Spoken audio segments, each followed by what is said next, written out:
students. Hope you all are fine and doing your studies very attentively. Chapter 3 is going under revision, and today I'll discuss where we have left in previous lecture, that is adjustment mechanism of exempt saving and exempt investment when one is more than other. So first mechanism is when planned saving is more than planned investment. S is more than I. So excess of planned savings over planned investment means that buyers are planning to buy lesser output, lesser goods and services that the producers are planning to produce.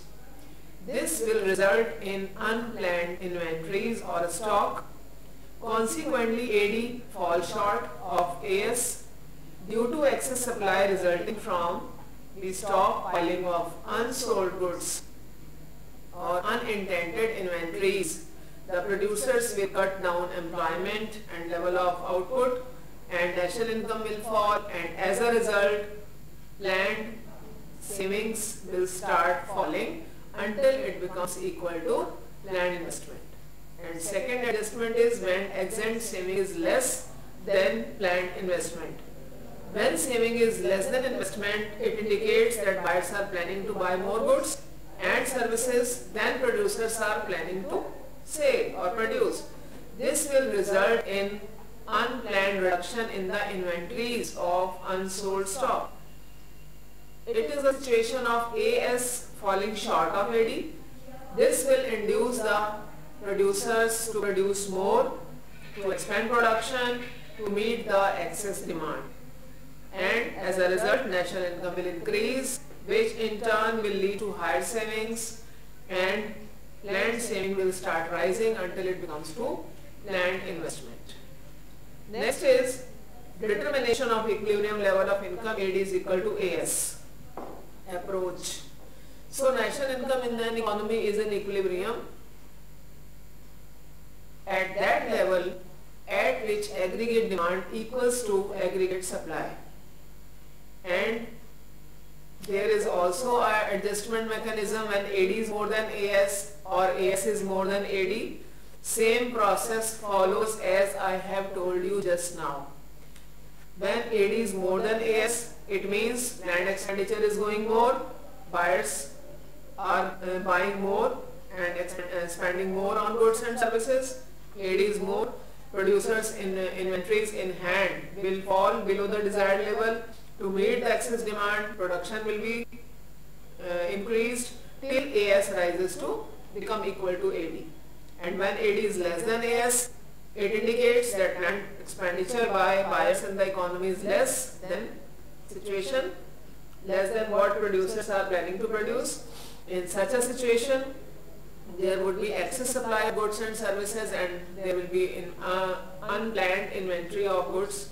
So to remedy the situation, producers will produce less. This continues till AS falls enough to be equal to AD. So there is an automatic settlement of AD and AS. Then short run equilibrium output. Determination of equilibrium level of output, how it happens. Under short run fixed price, equilibrium level of output is determined exclusively by level of planned demand, as aggregate supply is assumed to be perfectly elastic. What are its assumptions? That prices are constant. Prices of final goods are assumed to be constant in short run. This equilibrium is for short run only. Second is supply is perfectly elastic at fixed price. It means at given prices, suppliers are willing to supply whatever amount of goods consumer will demand. Then short run analysis, this equilibrium is only for short run.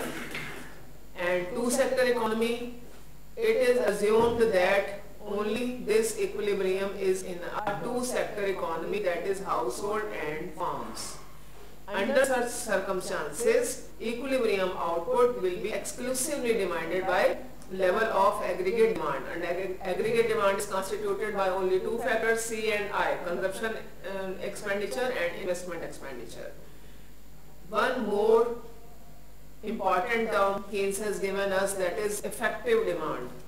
The level of aggregate demand required to achieve full employment equilibrium is called effective demand.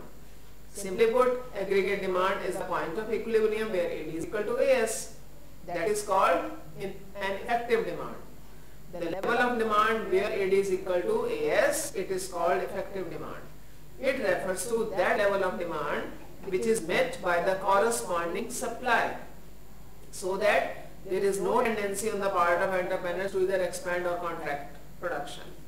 So under short-term fixed price, it is level of aggregate demand or effective demand which determines the level of output, income and employment.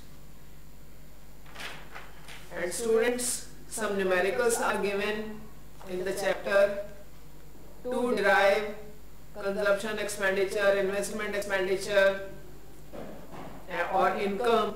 So do practice of them, and solutions are also given. So next topic is investment multiplier, that is denoted by K. What is meaning of that? Investment increases productive capacity, which in turn raises the level of output, employment and income.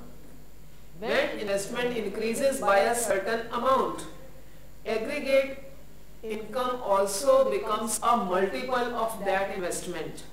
So investment multiplier shows the relationship between initial investment, initial increase in investment and resulting increment in national income. So students, this will be explained in next lecture. That's all for today.